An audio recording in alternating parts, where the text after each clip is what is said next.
Those who tell you that God would not allow evil don't really know what they're talking about. I'm serious, they have no idea.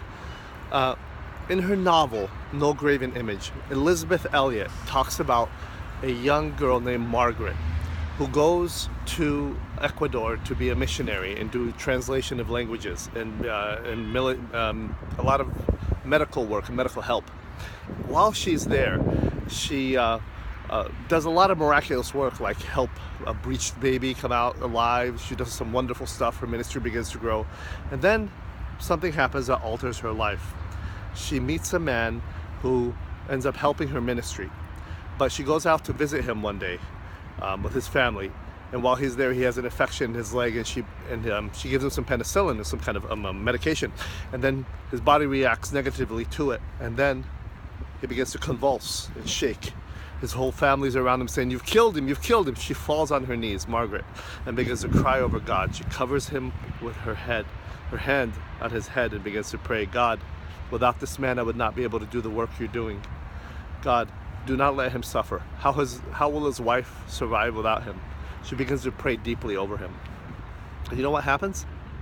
He dies. All the work that she's doing in Ecuador, everything begins to dry up. Her life dries up within her as well. The novel ends with her standing over the grave of this man, saying, "God, are you there?" Elizabeth Elliot said that she got many letters telling her that this is not how God would treat his people, especially someone who's so dedicated. And Elliot says they have no idea what they're talking about, because Elliot's husband was killed, executed, along with a few other missionaries when he went out and did some work as well. And they were very faithful people to God. God allows suffering like this to happen. It is beyond our dreams, beyond our thought pattern of why he would allow this to happen. It is. It really is.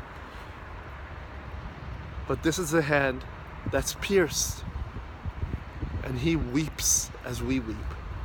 Can we trust our Father through these difficult times? Can I trust him when I go through difficulty? I have to. Why? You know, C.S. Lewis talks about a story in his book, The Silver Chair. It's about a little girl named Jill who has been heard rumors about a lion in the forest called Aslan.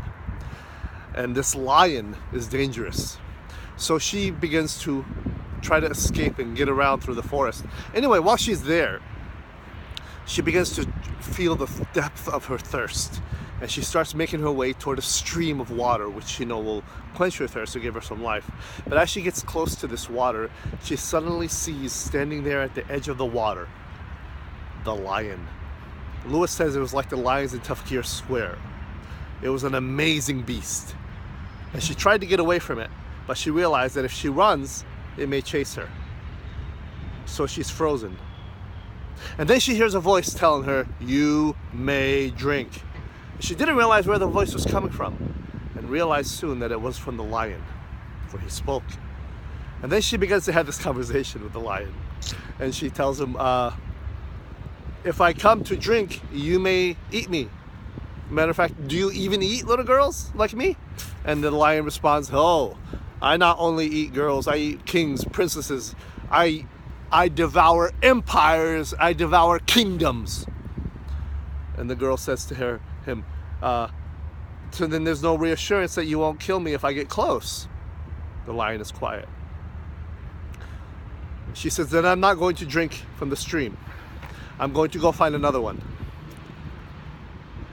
Promise me you won't kill me if I get close."